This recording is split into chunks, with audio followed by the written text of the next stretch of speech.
cool. Hello and welcome to the Social Recruiting Show. I'm Katrina Collier. I speak, train and write about the use of social media for recruitment. I'm, of course, joined by my gorgeous co-host, Audra Knight, who is an employer branding nerd, a employment branding guru, a recruitment marketing genius, whatever we're calling her this week. Today, we're super excited to finally have technology working and have JL Dawsonville, if I'm saying that correctly, joining us, who is the Global Talent Acquisition Social Media Manager for Johnson & Johnson. And you have the world's longest job title. Thank you for being patient and joining us again this week. Yes, thank you for having me. So, Dana, could you give us a little bit about your background? I'm excited to hear because I think, if I'm correct, that you kind of came into HR from a social media marketing place, which is different than me coming from HR. I'm curious to hear about how you came into it. So I originally started doing a lot of digital marketing with like a focus in SEO, search engine optimization, and then a focus on social media. And I was given the opportunity to work for J&J. And I knew that I wanted to take my career towards a more in-house marketing style of things. So I had the opportunity to help them tell their story in the employer branding sector. And I really saw the opportunity because to me, a conversion is a conversion. Whether you're applying for a job, whether you're buying something online for a client, anything that may be, it's still a conversion. So I thought I could do a really good job of helping them to see more of like a fresher perspective. J&J is sometimes known for being a little old-fashioned. So what we're really trying to do is revitalize that thought and inject some fun and authenticity really into what we're doing. So I got the opportunity and I said, yes, let's do it. I've been here for over a year now. And I love J&J for what they stand for and what they're really trying to do. And from the employer branding side of things, I like that they're really trying to help people to be part of something greater. I know that's probably something you're hearing all the time, but it really is true there. We're trying to save lives and change the lives of people, improve their lives. Yeah. So it's a great thing to take on and monumental. So if everyone's saying it, you just walked into a question, sorry. But if everyone's saying it, how are you making it so that you stand out? So are you using your employees to tell stories? Because I'm a bit against which Audra knows, bless her, the polished PR, take all the ums out of the video, etc. But how are you getting around it then? So yours stands out from everyone else's "We're Fabulous" story. So it's a work. It's a work in progress. J&J is very matrix. It's also a lot. There's so many people. We have 450 talent acquisition people globally. So trying to keep track of everything that they're putting out. Yeah, it's a lot. It's a lot to take on, and we're really trying to wrap our heads about it really more so in early 2017. Really doing an audit of all of our social channels. But as you said, we're just trying to be authentic. We've actually done a lot of testing most recently in just the way that we're putting out the advertisements for our jobs. Instead of using stock images, we're taking pictures of our actual employees doing what they normally do, right? It was so funny. I was in Spain and they're like, we can't take photos of our people. I'm like, what? What do you mean? Yeah. No, you need written consent. I'm going, oh, please. But then, because I live in London, where you photograph every 3 seconds or something ridiculous, so it's like my head can't cope with that. So do you have pushback, or do people just go, I don't care? We do have pushback. I'll tell you, I did my first speaking event that I had done in New York. I showed people a video of a really polished piece of content that we had put out, super high, done, high res, everything flashy. And then just like an iPad video. And I said, which one would you want to represent your company? Everyone in the audience is like super high polished. And then I showed them split testing and how the authentic video outperformed. And they're like, no way. I'm like, of course. I mean, we have Snapchat and Periscope. I mean, of course it's going to outperform it. Yeah. So. Now, do you see funny, isn't it? Branding its own team? Does it sit in HR then, or are you sitting more marketing? Where's employment branding? Where's your team? So there's me as a social media marketer. There's a director of talent engagement, and then there's the creative team. So that is really it. We are strategy, and we're also the people that put everything into practice. We're kind of known as talent engagement under corporate services. So we handle all of the employer branding for the global organization. I like talent engagement. That's it. That makes sense. Yeah. That's cool. That's a big old job. It is. It's fun though. It's interesting because I haven't, this is my first foray into working with a really global brand. So like I'm advertising in the Philippines and in Colombia, and understanding those cultures. It's a lot of nuances, a lot of things to be respectful of too. Yes. So, Audrey will have heard this as well, Stephen and Matt. Like, you don't hey people in the UK. Certainly of a certain age group, unless like we all speak English, and you think it wouldn't be so different, but no, please don't hey. Well, unless the 20-year-olds might be all right with it, but you know, the more senior, you know, don't happy holiday us. It's Merry Christmas. And that's so simple. Like, we're quite close. Whereas when you start doing the Philippines, how do you? How are you aware of the culture? Like, how have you? Or do your recruiters sit in there so you can learn from them? Exactly. Yeah, we have a team. We have our team that's based out there, and they guide us. I'll put forth a strategy, and I'll put forth some content. Of course, we're mindful of representation, so all the images will be of the people that are actually there. And we tell us what's the landscape, what's the culture, how do they feel about J&J? Is J&J seen as a brand of choice? And then we go about really just testing until we see what works. Yeah, it's a constant. That's experiment. Where you're bringing in the SEO side, isn't it, and the conversion side into it, making it a lot more structured. Exactly. I like that. And I just so love that you use your real people. I always remember. Do you remember when Sarah came on from Fletcher's, Audra? And they did use their real people, but they used all their pretty people, and all their photos look like stock images. And I had to say, no, you have to make it of your real people, all of them. Don't go through and select the pretty ones. It was so funny as well. So do you do Facebook careers pages, or do you market through Facebook corporate? Same with Twitter. Like, I mean, do you have your own? Yes, we have separate careers channels on Facebook, Twitter, of course, LinkedIn. We're taking a dive into Instagram. It's not yet released yet, but we do. We are doing that as well.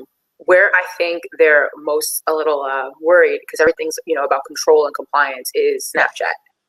That's going to be the heavy for us, because you can't really control, let's say, how your geo filter is used, and J&J wants to manage so much of that. But I saw you signed up to my course. I thought, hilarious. I'd love to have your feedback on that. There's actually lots of people on the call that also help with that, including Matt, etc. So throw some uglies in there. That's why they use me. Bless him. I mean, I think with Instagram, like having JJ people or whatever, like that hashtag, and encouraging your people to use it, and then you can choose what you pull into the corporate one. Will give you that control as well. I always think that's amazing. The way there's so many companies that do that now. It helps you pull it. I'm sorry. It helps you pull it in. Okay. It's Friday. I want to ask you a question though, both of you actually. Yeah. How did you get comfortable with sharing content on your own? Was it introduced? Were you just taught about how to use social media? Did you just think about what you were doing in your personal life? How did you get comfortable? Well, I don't know about Audra. I'm self-taught. So I was sitting in a recruitment agency, started using LinkedIn, started using Facebook like everyone, and then the recession hit, came out and thought, I'm going to teach this. And then actually I went in-house for 18 months, which doesn't really show anywhere on LinkedIn, but I was in-house for 18 months. And I just used anything that was there and available to me. But where I find if you just share genuinely who you are, people will talk to you. I think there's this weird, we have to be professional. It's like, well, people don't talk to you professionally outside the office or even on the phone. Like, even if you're calling from work about a job, you'll still talk about personal stuff. So just be human.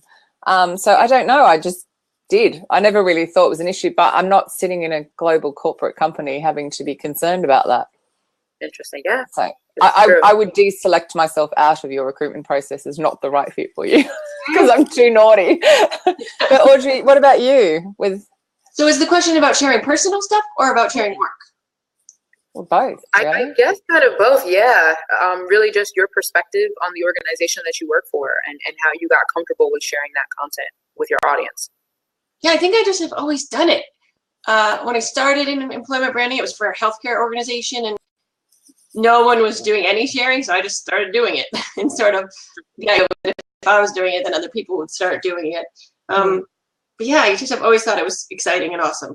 Like when I got into Twitter, I was just, a few years ago, I was just hooked. with, you know, meeting people in the industry. So it became kind of a work platform, but then of course I share personal stuff too. It's just natural for me. You know, some people it's not. It's really interesting though, because for as open as I am on social media, there are still things about me that you won't ever know, like that I just wouldn't share, that I might one-to-one tell Audra on a telephone call, but I wouldn't put on the internet. And that's why I'm like quite looking forward to SourceCon, because it's all about AI and robotics and, you know, algorithms. But there are still things about me that would stop me working in your office that I won't share. So I think people kind of know the line. And now social media has been around for what, 13, 14, 15 years, however long it's been. Mm-hmm. By now, people kind of know, I would hope anyway, what to share, what not to share. But what about yourself? I mean, are you comfortable sharing like insights into who you are as a human being, your interests? In Matt's case, his beard. Yeah, what's the I'm not gonna lie. I do have 2 separate accounts for like my personal and then of course my more professional brand, which I do need to have. I need more work on that in terms of my social media specialist brand. But yeah, I'm very open with my personal. I put out, sometimes I just put out, I have like a story time with my friends where we just like talk about like a memory, like a crazy memory we have. And those things, I get that, for instance, National Coming Out Day. So I'm a lesbian, newsflash. So one part of that was that I just tweeted out to my friends, like, here was my experience when I came out to my mom. And it was really, you know, deep, and I hadn't told anyone. But was that in Facebook within your friends? Yes, that was on Facebook. And I got, it was probably the most engagement I've ever seen on any content I put out. No picture, like just 2 sentences and a hashtag. And it was like, I had 105, 107 likes from people that I hadn't spoken to in years. But that for them, you know, like that was deep. It was a story, something they learned about me. So that's one example of like what you can do even for like an employer brand. Yeah, I mean, I think, yes, okay, someone could screenshot that and put it out publicly, but really you put it in what should be a quite trusted network, in your friends network. Yeah. I mean, that's why I quite like the lists, and I must admit, I've created an industry friends list, but I really need to create really, they're not interested in my industry stuff list as well, so I can just share to them with the other stuff. But at least you can kind of close stuff down as to where it goes on Facebook, which is quite good. Yeah. But I think where I find it funny is a lot of people might do something like that on Twitter and not realize, I'm sure Matt would actually confirm with this as well, how easily the tools will map across. And I'm forever finding really personal stuff about my clients. And like, they're saying to me all the time, I can't believe you found that Twitter. And it was like one little Chrome extension showed me that Twitter account that they haven't used for 3 or 4 years, but it's really not a good reflection of them. I was like, you need to go and shut that down and get rid of it. It's quite funny. You do want to be careful, but it's like, and then you want to think about too, depending on what you're putting out there, if someone is, you know, put a judgment on you based on certain things, and maybe you don't want to be there either, you know, so that it works both ways. You know, I think we have to audit ourselves and audit the people that we work for too. Yeah. So yesterday I was training some wealth managers, and they're quite conservative. It was really funny actually, because she's only a few years older than I am, and she's going on, oh, I'm too old. And then Sue, who my friend, was there with me, and I was like, and she's older than you, so shush. Like, you know, just stop the age thing. But it was, again, going back to Sarah, who's a solicitor, she sent me a 1-line email the other day saying, just hired a solicitor from a Facebook message, which I just thought was amazing. My job here is done. I was so happy. Yes. But what she was saying was, if a solicitor was offended by that Facebook message, they're not right for them anyway. So the fact that, and that's what I was saying to these wealth managers, if it's not right for you to use it, don't use it. Like if you think it's actually wrong for you that a wealth manager answers you on Facebook Messenger, then don't use it. But it was almost like she needs to break down her own preconceptions as well. It was interesting. How, and, you know, that's the thing about social. It's like, it's this open conversation, and there's still so much to learn, and you're still dealing with like people, and that's kind of like the value of it. But it can also be, you know, it can be tough to manage and to understand. It's speaking of manage, so you have for Facebook, you also have personal and a work one, is that right? No, I just have a personal Facebook. I just have a personal. So you don't share any work stuff at all, or occasionally? I do. Like when we have an opening, and I know I have a lot of people within my network that would be open for that job, I definitely share that. We actually had a barbecue in the summer that was just really cool. So I was like, yeah, I'm going to tweet this. I'm going to share this on Facebook. Yeah. So yeah, it depends. My Snapchat actually gets the most employer branding for J&J. I don't know if they know it, but my Snapchat, it's huge. What's your name, or do you prefer to keep it kind of quiet? No, sure. My Snap, I'll actually share it, tweet it to you. It's you may not be able to understand. Yeah. I'm actually gonna shut down my old one and set up my new one. You know, I set up with the wrong username, so I'm gonna change on the weekend. So God help you all. You're all gonna suddenly have messages through going, she's back. Yeah. But you'll all recognize my name, so it'll be fine. Yeah. Sadly I use my old Twitter handle. Yeah. But it's yeah, I mean, I think I love Snapchat and then I just download them and upload them onto Instagram stories half the time. Really? Yeah, I know. I shouldn't. I should have separate audience. Bugger it. Like, I've got better things to do. It doesn't work the other way. If you do it from Instagram stories, the other way looks crap. So, I didn't know you could do that. See, it will be interesting, definitely, to get your feedback from the Snapchat. Then you can contribute. If you're such an expert, you might be like, "This is crap, Katrina." And how do you feel about Pinterest for employer branding? Do you think it's even? I don't know. I'm not visual, so I'm. Yeah. Well, our industry we're mostly like need software developers and more men. Not necessarily. I mean, we have sales roles. There are. I don't think our audience is there, but it's for the right industry. It would be great. Really depends on what you're doing. We're cybersecurity, so I don't feel like the audience is there, but I could be wrong. That's something. But the cybersecurity bots are definitely on Facebook. Yes. Yes, they are. Go about finding them in a completely different way, haven't you? Yeah. That sort of thing. But yeah, I mean, I am absolutely pants at using Pinterest, which is, probably not good. I should probably try harder, being that I teach this stuff, but I'm just not visual. Do you use it, JL? I do use Pinterest. I use Pinterest personally, though. For an employer branding standpoint for J&J, I'm trying to think. I think more so for like maybe our like beauty products lines, like Neutrogena. It could probably be. See, I'm always trying to think about a way we can twist something so you can tell people that, this Neutrogena product that you use all the time, well, why don't you help us market it? And you can be a marketer for J&J or, a scientist or something like that. I'm always trying to think of a way of twisting something. So then it really back to the job. If you were already putting pictures up there that were product stuff, I don't think people would mind if it's, JL is the scientist behind this product, come join her here. And there's a link to jobs. I don't think people would mind that when it's thrown in occasionally, because they sure don't on Instagram either, and it's occasional. It's when it's constant.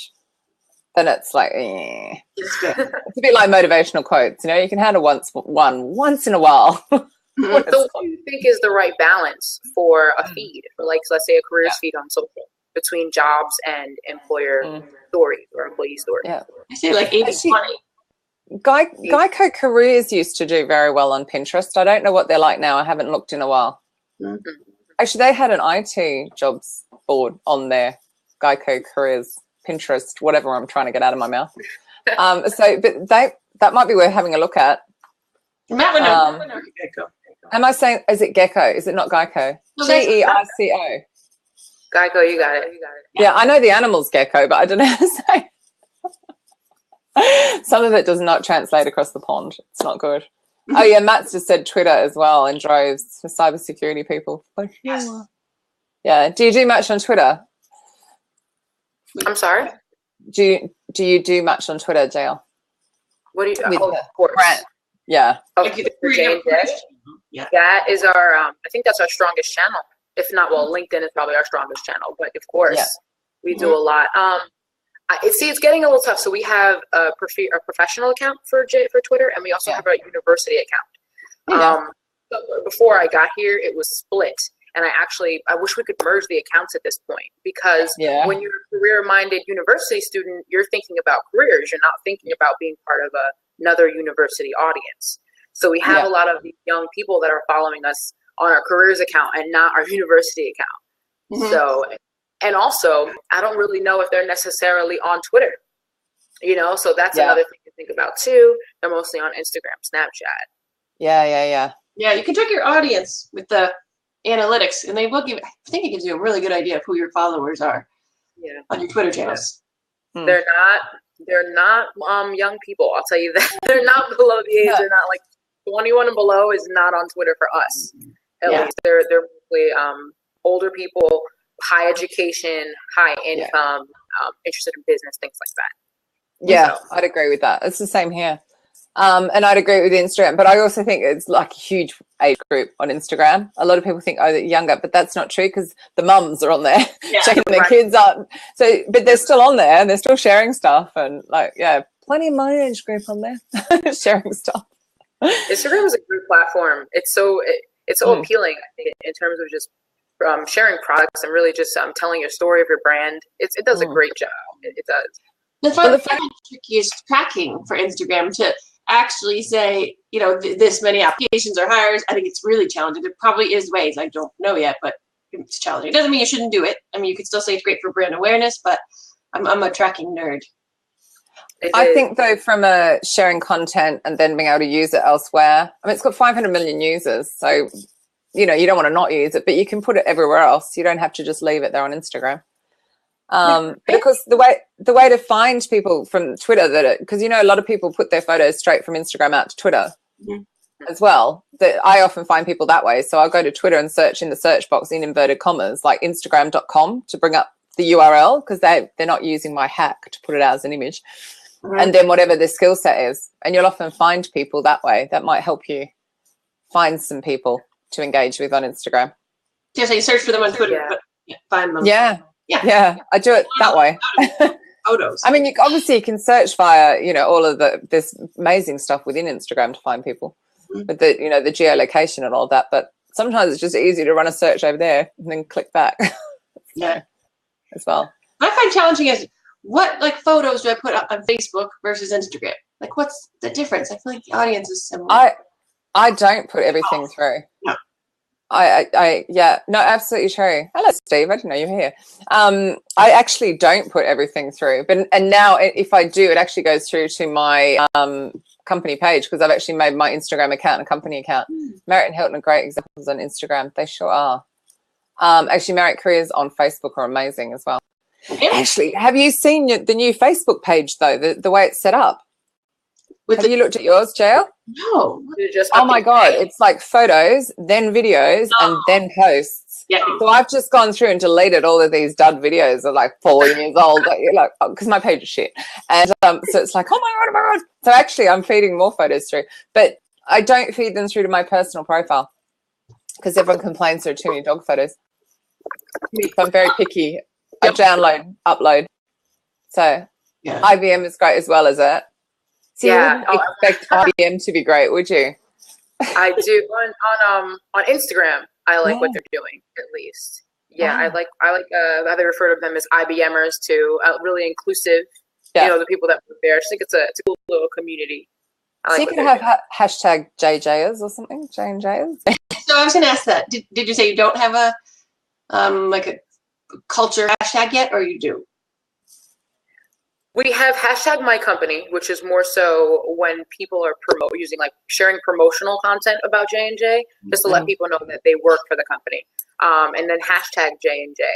But no, I've seen people use hashtag J&J or life at J&J. So they can't use the ampersand though, can they? They must write AND. It's JN, like N. Oh, N. Yeah, J&J. Yeah, that's what we normally do. I feel like you have so many employees that would be a great way to encourage employee, generated content. Yeah. And that's really, so we just actually signed up with a content management system called Perk. And we're right now in the works of getting that worked out. But what I'm having trouble is, or at least understanding right now, is how I'm going to be able to push content to them and get them to also think outside of the box. So not just giving them, pre-written script, but more so, here's a great image. How about you put your own spin on it? That's one thing I'm finding a little issue with, is with the creativity aspect of it. And people are so busy. So if you were to encourage your employees who are already using Instagram or already using Twitter or whatever to use I still like J&Jers. I've now stolen that off IBM. I quite like that. Everything else doesn't fit with me, like J&J Life or whatever. Yeah. But if you could encourage, like CA Technologies did, where they sent out an actual towel and sunscreen and a card going, hey, it's summer, share your holiday snaps. You can actually pull that content in from them, because people will be sharing photos every single day. And then all you've got to do is follow that hashtag and pull in what you want to use. And they're aware, because you've told them that if they use the hashtag, they're giving you permission. I don't know, it's worth the try. No, yeah. To me, it's just like so easy, but there's still that fear, and actually that's what we were going to talk about, isn't it? How do we encourage, or how do you encourage your employees to use it? That's the hard part, actually getting them to use it to start. So I'm getting them aware of it, and then getting them, like, what they're going to say, well, why should I bother? Getting them the challenge to start. But once you get going on CA, they're just going, they're all set. It's the start, and it's a little challenging for sure. Yeah. I'm reminding them all the time, you know, we have an army of people when you think about it, 450 global employees. I mean, we could be ruling. That's just recruitment. Yeah. You have all your other employees too. Exactly. Yeah. Just got, you know, even 50% of TA activated. Then. Yeah, what was that vendor that you signed on with? I'm just curious of which one. Snapchat. No, the vendor for content management. Oh, Percolate. Percolate. How have I not heard of that one? Is it specific to recruitment, or is it more of a marketing one? It's, I would say, more marketing. Yeah. We had other sectors of the company that were using it, and they said it was like a pretty good tool. We also just like that they're fairly new, so they're very flexible, which is a good thing for us, because we want to be able to kind of mold the tool to what we want in a sense. Well, yeah, makes sense, doesn't it? I guess the other thing, if you're finding people are reluctant to share stuff publicly, I know Fossil Group, which is a retail chain here, I don't have no idea if it's made it to the US, they use a WhatsApp group, and the TA team just put their own photos in the WhatsApp group, and then it can be passed on. Easy. A lot of people got WhatsApp, so like what is it, 1 billion? And that would be useful as well, particularly out in the Philippines and stuff, where it's really, really popular. That's true. Do you have any experience speaking with where the Asian thing, like Weibo or any of those channels out there? No, because I can't speak the language. WeChat, no, because I have the Chinese problem. I have enough trouble with English, to be fair, so as an Australian. But no, I don't. I wish I did, but again, it comes down to language. But maybe somebody there can help you with that. Someone who's bilingual. A recruiter there. That would be the only thing. It's a lot like Twitter. Yes, I heard that. Also, there's VK, which is a Russian Facebook, I believe. Yeah, the user base is quite low, just so you're aware. Interesting. Okay. Yeah, so like Pinterest is like 100 million or something. It's not as big as the area. Actually, Jim, if you're actually listening, not multitasking like you normally are, have you got an experience with VK? Oh, hi, here we go. Is a must if recruiting in Russia. Its user base is low, isn't it? I feel like I'm inviting him on. Have you seen any of Jim Stroud's videos? Talk about putting the crazy in crazy. Yes, he does amazing content. He'd be the perfect person to ask about your early question about were we nervous about he puts it all actually putting ourselves out there. But actually, Jim's very good at that. Yeah, check out his YouTube. YouTube. Oh, they do have a low user base, but they have some interesting tools around facial recognition. I bet they do. That's rather freaky, isn't it? We've got your face. Well, we know your jobs. Huh? Facebook has that, right? They're working on it. True. They know who I'm tagging before I tag them. Yeah. Oh yeah, that's true. Oh, in photos. Yeah. They know who's kind of neat. Where I find they're really freaky is James Mays put a picture, or put an update up the other day about he was at a conference, an ex-person was talking, and their product was in the pay-per-click advert right below. And I took a screenshot and sent it to him and went, how freaky is this? He goes, yeah, because I'm still sitting here and the guy's still on stage. That fast. Face recognition app taking Russia by storm may end end to public anonymity. We don't have any here anyway, Jim. Oh my God, he's copied and pasted. Not for reading that. Are you kidding? We're on a live webinar. It'll take me half an hour to read that out. I'll have to read it afterwards. I should just invite him in. Are you dressed with your headset on? Have you got clothes on? I think I can invite him in, can't I? It's okay. Shoes are optional, though. I know he doesn't like shoes. Okay. Have you seen Jim speak? No, I'm clothing optional. Oh dear. He's brilliant. He always speaks with no shoes on, which I love. Very relaxing. Yeah, very cool. Definitely do. I'll check out his YouTube because we're talking about content. He puts out these amazing videos. And also, Jim is extremely creative in the sourcing department. So he'll come up with ideas just most people would never even think of, which is really, really cool. He's a god. A lot from his videos. It's a god in this space. So the fact he reads my blog is quite an honor. Thank you, ladies. I owe you both $20. Brilliant. Absolutely brilliant. So we were going to talk about the fear, though. Yeah. Employee fear. So more than our own fear, because we clearly don't have any. Yeah. But, not our problem. so what do you come up against when you're trying to encourage people? Do you think it's because 5 years ago they were told me you may not even have a Facebook account? Or I do. I think so. Recently, to be as transparent as possible, I had some TA people that were very active on social, and they put out a piece of content that didn't really align with the brand. It wasn't really well thought out on their part, and utilized the J&J logo in a way that just didn't work. And they were kind of given a slap on the wrist for that. And now I no longer have them active at all.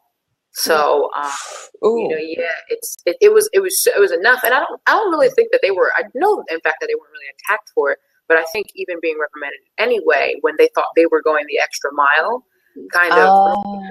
Exactly. They didn't, And were they given the why, like the deep understanding as to why it wasn't? Because I'm a bit of a rebel, so I'll be like, well, who cares if the logo's in the wrong spot? But if it was really like, no, this really doesn't represent us well. Did they get the why? Sorry, I'm waffling. I hope so. I wasn't part of the whole conversation. So I was kind of just told about it on the back end. At first, I was just given the, hey, did you approve this? And then I just know that something happened after that. Oh, so I wish branding police. Yeah, I wish that I was just, it could have definitely came to me about it, and that's what I try to just encourage, this kind of open door with me, is that I'm always here to help you and assist you. Let's just put out content. It doesn't matter. I will help you. I will, make sure that we're going about things in the right way, as long as you want to have some fresh ideas.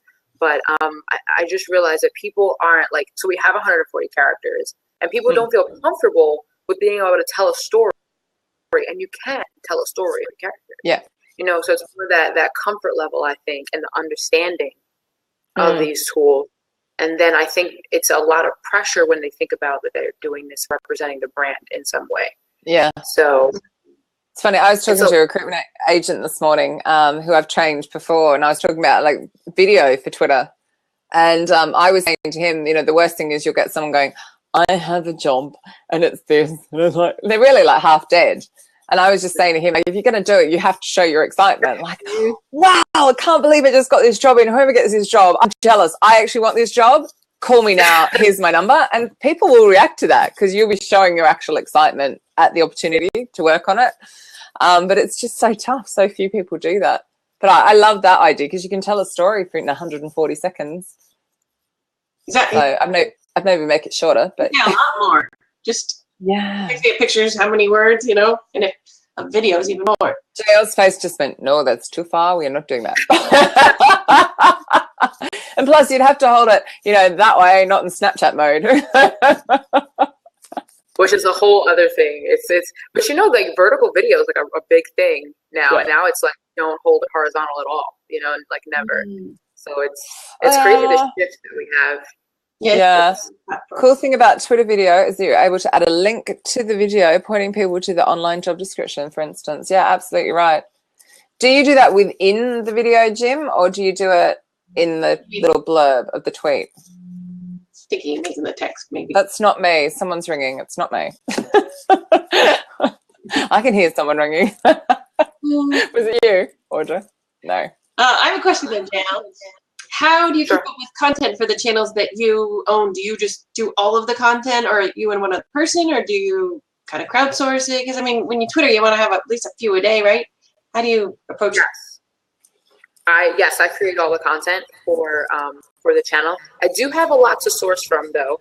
JJ so you have Janssen, Neutrogena, Clean and Clear. We have all of these branches to pull from. So I do have a lot of opportunities to source content outside of just we're always hiring for something. There's always a hiring initiative. So there really is so much.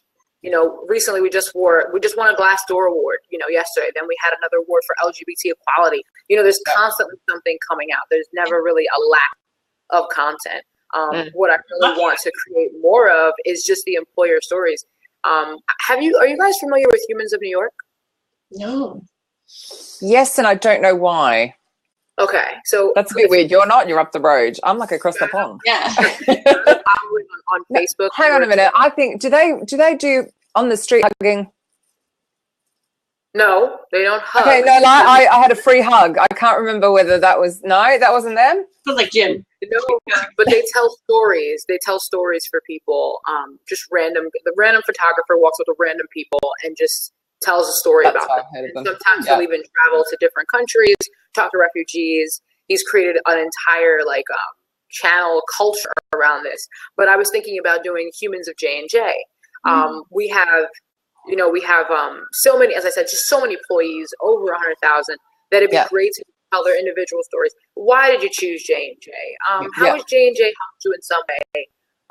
Just breaking things down. And I think it could be super authentic. Of course, it'd be a total rip, so that's why I haven't done it yet. It'd be total what? A total rip from what he's doing. A total rip, for sure. But it's just I want to really put our employees front and center. That's what I do most of all. Yeah, I just love the why do you stay? Yeah, as well. Or why you do it. I like that too. Yeah, why do you stay? Because I think that's when it can be. So particularly if say you're looking for developers and there's so many of them, and your company doesn't offer as much salary, which means your people are getting called about other jobs. So why did they stay? Because there has to be more to it than just the salary package or the beanbags in the office or whatever it might be, the slide, whatever ridiculous thing they've come up with now. But I think that's really powerful as well. But you could do that that wouldn't even need to cost you anything. You could just do that on Skype using call recorder. And at least it's the right way, even though you want to do it the other way. I'm sure Johnson & Johnson won't like that. They'll want it the right way. But it doesn't even need to be that high quality. It just needs to be real and really short and sharp. I agree. And when you have people where their first job was at J&J, we have so many people even hiring now, been over 38 years. Like my first job or something, and you could just do stories about people that have been there a long time. That's a cool idea. There are some vendors that will help you if you have a budget for it. There's Phil's one helps you. Phil, Next Wave Hire. There's a couple. I think Jason's company. So if you have a budget, there are ways. They'll create nice images where you put the text of what they said, which are nice too. But videos, would be ideal, but it can be a lot of work. Depends how you do it, I guess. Well, yeah, it depends if they give you nice software to make it really quick. Yeah. If you're on a Mac with ScreenFlow, it's really quick. Yeah. The exporting is not quick. The rest of it's quick. I think my poor Mac's having a hard time using it too hard. I can't wait to click on Jim's link. I daren't at this point to look at the tweet to see the embedded link, but I'm just daren't because I do not trust this. I'm not going off into another tab until this is over. But I'll definitely have a look, Jim. That's really cool. So what are your thoughts on job description pages? I'd really love to hear this. Oh, I have a good thought. I'm really excited because this week I went to headquarters and we recorded job description videos. So those are going to be on so we'll have the job description somewhere in the middle or somewhere really catchy. We'll have a video of real employees telling you what you do with a manager, saying what he or she looks for. So I think it's going to be awesome. We'll see. I agree. Yeah. Yes, Audra, please send me that. I would love to see some of that live and share that with the team. Well, we're editing now, so in a few weeks, awesome. Yeah, and it comes down to energy. As long as you've got the, you're doing a case studies coming from Jim. As long as they've got the energy. Sure. And I think that's, sometimes you actually need people to jump up and down. And I've been known to do that before recording my vlogs. I've literally stood over there, jumped up and down, come back, sat down, flattened the hair. Because my energy has been too low, because maybe it's take 3 and you kind of go, I think that's my only concern. And like I was saying earlier with the boredom, if they just, you got to pick your person, haven't you? But if it is actually a boring job, You don't want to say it's something really exciting. No gym videos.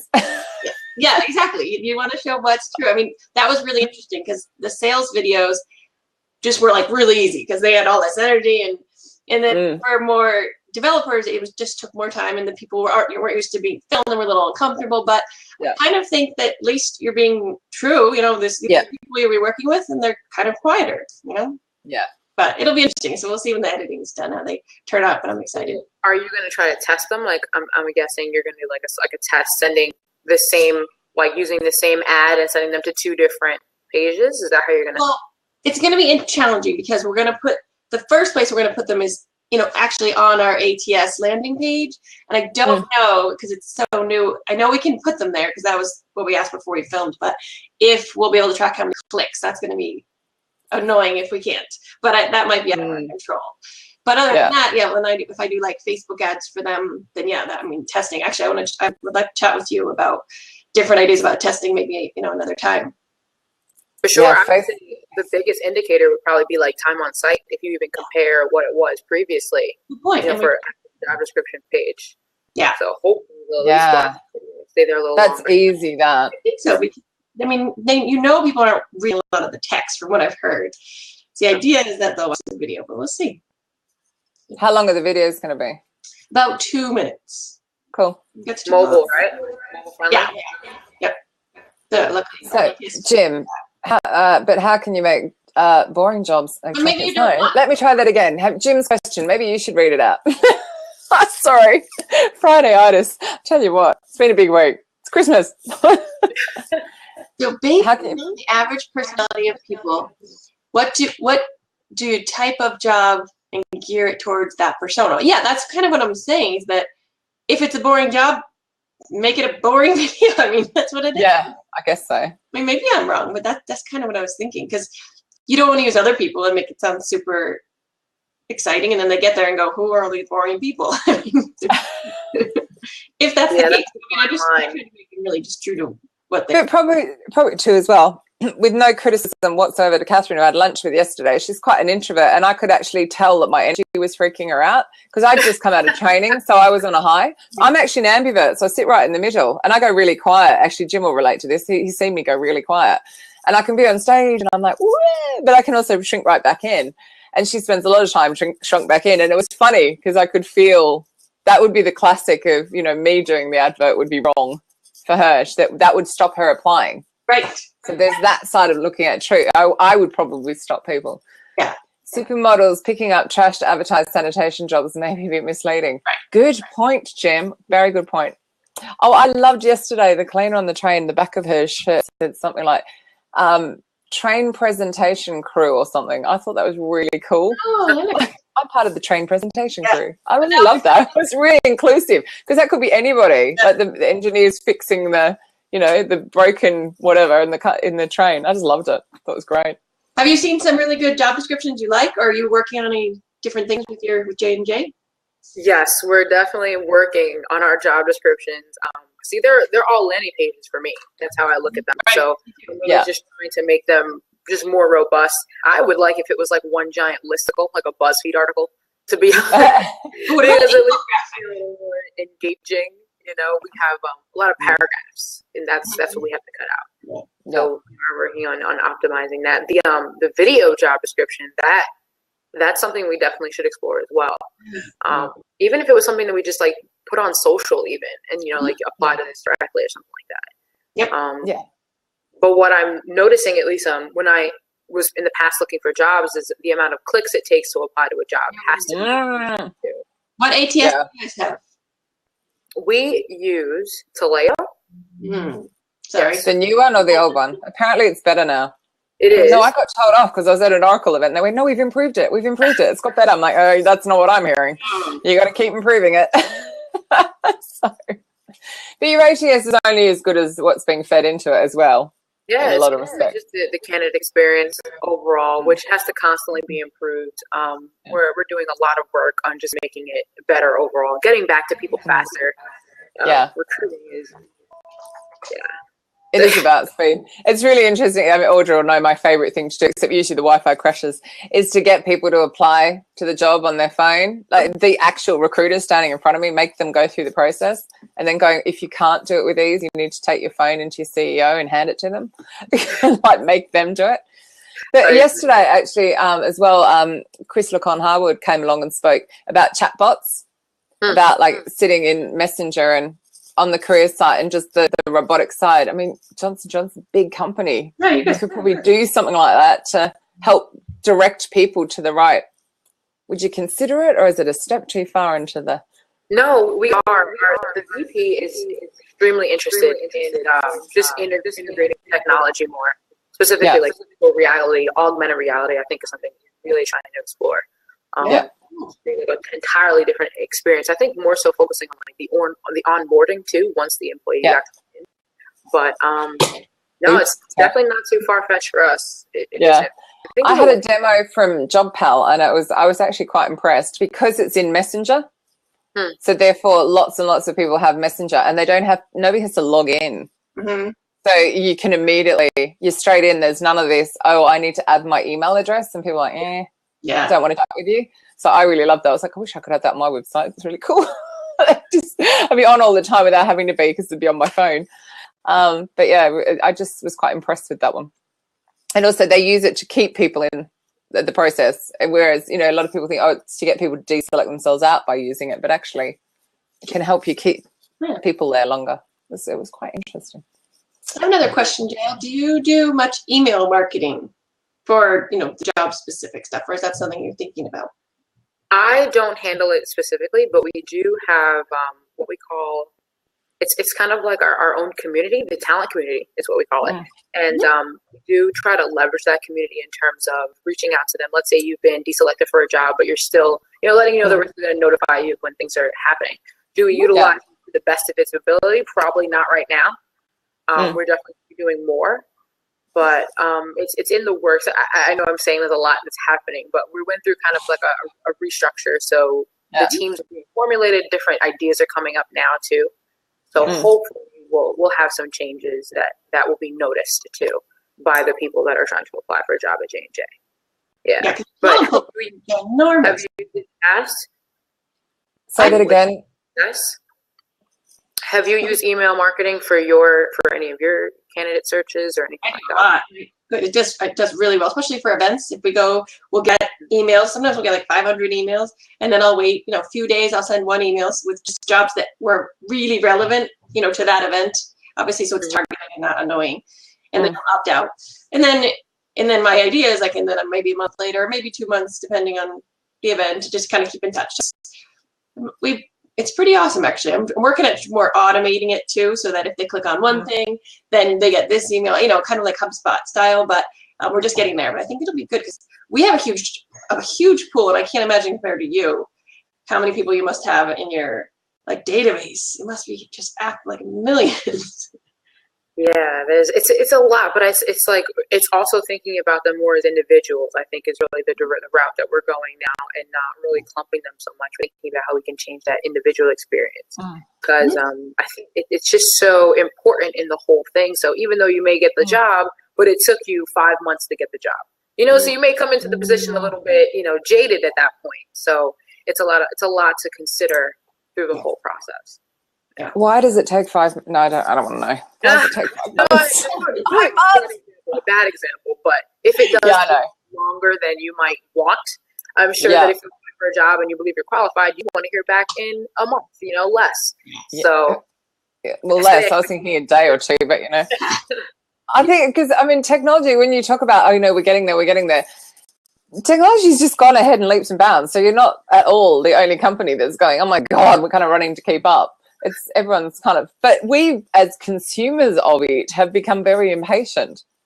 So hence the whole, we want to apply in 1 or 2 clicks. We want to hear back straight away. We want a personalized message back. We don't want an auto, email out of the ATS going, you're rejected. What are you doing when there's, hundreds a day? It's just really not an option to notify them. Not people that have interviewed. I'm just talking about people that apply that just are not a fit. It's just too many. Yeah, and that goes back to setting expectations and people just being more realistic, especially when you think about where you're applying to, you know, a J&J versus a small agency, and, you know, the likelihood of that personalization. I was wondering what your thoughts were on Glassdoor as an employer branding tool. We use it. I know Katrina's maybe not. We use it though, and we get a lot of hires. But it is pricey. Oh, do you advertise on it? We have job slots. We have paid job slots. Oh, wow. Oh, I'm not. Yeah, you can pay. It wouldn't be relevant here to do that. No, not yet, but I think I've heard they're really expanding in the UK. It's small now, but I think it might go well. But we get a ton of applications and hires. Sometimes they're less qualified, more applications, like tons of applications, and we do have to sort through. But it's very pricey, so it really depends on your budget. It's But so all I would recommend from a responding to reviews point of view, I would be getting your C-suite involved with that as much as possible, your senior managers.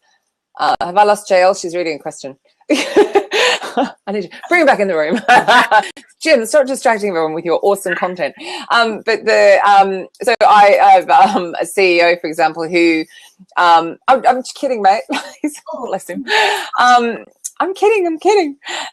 So it's a small company. It's not however many hundreds of thousands you have, but he answers the reviews. He takes the couple of minutes because of the fact they get an email from him. Good and bad, right? And that stops them, good or bad, he answers them all. And that stops them from slagging him and the company off to everybody else.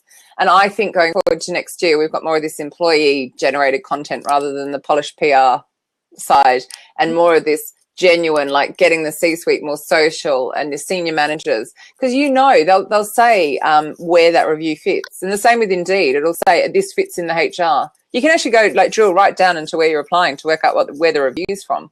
So there must be a way to go, okay, this is a HR one, I'll get the head of HR, I'll get the whatever to reply. I applaud him so much for taking the time. That I think it's so important seriously, in terms of not even just what your rankings will be on Glassdoor, but just in general to respond to people. And also, I think it's a great way to see what people are saying. So social listening for sure on 1,000. So. But they don't want to be fobbed off with a little automated response from HR. They want that kind of senior. So what have I missed that's going on down here? I've had an idea, kind of using it for competitive intelligence, that if you have a competitor with a bad score, I think even more specifically, find out what's bad, then poach them and use that to your advantage. You can say, well, we have really good flexible working hours if they don't. Yeah. And that's really cool. It's great. That's why I liked the recap Chrome extension when I saw it. Yeah, the salary thing's a bit hit and miss, whatever, but it puts the Glassdoor review score right there. So like for recruiters who are busy and have better things to do with their life than click through to Glassdoor each time, it's sitting right there already when they look at the LinkedIn profile. I liked that. I thought that was cool. How was your score, JL? You haven't looked. Is it? Yeah, let's go and embarrass her. On Glassdoor? Or you don't have to tell me exactly. Is it something you're happy with, or something you really think needs work? Or we're happy with it right now. It definitely could improve. I think, interestingly, our employees have gotten more vocal over the last 3 years. At first, I think we had no place on Glassdoor, and now we're at 26, and it's all based on feedback. So it's something that we can directly control. Well, to some extent, we could encourage people to do it more often. Which I think we should 26, you mean like best scores? Or what does 26 mean? Oh, I'm sorry. 26 is our ranking in terms of best places to work. We have a much higher score in terms of in terms of our CEO. He has a great ranking. In fact, I think he's in the top 10. So that's fantastic. So that's great. But then I wonder, maybe I shouldn't ask this question, but is it really important to a lot of the employees about how the CEO is viewed? Maybe it's just a personal thing on my point. It's great if he's viewed well, but I don't know. Like even as an individual contributor, do you know? But well, when I was considering the company I'm at now, I definitely looked at Glassdoor and really dug into the reviews. But you know what? I didn't care that much about the CEO. Okay, so this is. But I think so if we go forward, right? So you're about to lose all your baby boomers. Yes. Okay, they're leaving in the next few years, aren't they? I don't know how many, 5, 4, however long it is. They're all going right as they all retire, and you're going to have a huge gap because you think about how long they've been with you. And then you've got all these people now. I know they keep calling it the gig economy, but I call it more the U economy rather than the Uber drivers. But the likes of myself, who are complete specialists, will only do what I want to do, and I'll only deliver back to a company that I value and that fits with my value set. That's when I think it's going to be more important for these CEOs and the C-suite to be sharing their message out, because most of us are like, what does the CEO do all day? Like, seriously, what does he do? He gets a high salary and doesn't, like, I'm grossly generalizing, but I think that's when big corporates are going to have a huge problem, because they're going to have lost their baby boomers. There's not enough people coming through because basically we're all having fewer kids. And then you've got people going off and doing their own things. So there's that IP knowledge leaving as well.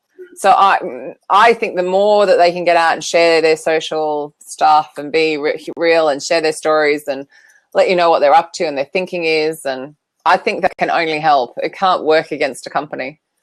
True. Yeah. So especially when you have like the Zuckerbergs, that are so vocal and so connected to the media. I guess you're right. I think it can depend on the company maybe more so. Yeah. Because if Zuckerberg tells me that he, has a strong opinion about something I may not agree with, then I look down on the company as a whole. So yeah. Yeah.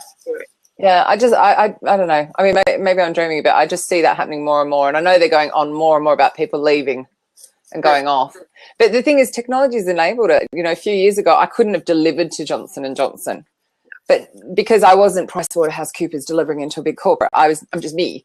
But now, because all these people can be these little specialists and they're known and their reputation gets ahead of them, then it's no problem. Like, the barriers are broken down. And that's why more and more people are feeling more comfortable to go into it. And technology is enabling it. So it'll be interesting times for you. In England, you're getting a lot more contractors. Seems like. Sorry? In England, you're getting a lot more contractors, and that I think it hasn't really taken off massively over here. Like, it seems like it hasn't. Oh, we've always had contractors that work with permanent people full time. 9 to 5. Well, not 9 to 5, but what it used to be. In a company, particularly in IT and stuff. No, I mean they just deliver projects. Yeah. So less than I go into a company and I'm there for 6 months, Monday to Friday, and really I'm a permanent employee, but they're getting around the whole tax issue. Sorry, probably just offended a few people. But it happens. But I mean, the real, I just like go in and dip in and do a bit of a project. They're like one little piece of the jigsaw. I think that might become a problem over here. We'll see. Yeah. Well, we know lots of them though. Yeah, but I think they're all over there. I don't know lots of them in the US. Oh, I'll send you a list afterwards because we're running out of time. 3 minutes. That was good. Great. That was great show. I love all your tips. Really useful. Yeah. No, thank you. And thank you for quizzing us as well. My goodness. Yeah, it's good. I had to switch my brain on. Oh. I'm happy about the conversation. People that are thinking in the space, I just want to hear more of it. I love it. Thank you so much. Yeah, no, thank you. Thank you as well. Oh, we missed Steve's question. Oh, bless him. Training is so important on how to respond. Yeah, kind of social crisis management stuff. Yeah, absolutely. Bless him. Sorry, Steve, that I missed your question. Steve has been on before as well. Cool. Another former guest. Anyway, thank you. I will let you know when the recording's out as well, so you can share it far and wide on all your social channels and completely embarrass yourself. And next week we have Hannah Ponch, from my client from NHS. I'm so excited about that as well. So she'll be showing what, public sector and nursing, a big difference it's made. So cool. Yeah. Can't wait. Anyway, thank you again. And particularly for your patience with the technology. Take care. Bye, everyone. Awesome. Bye, Jen. Bye. Yeah.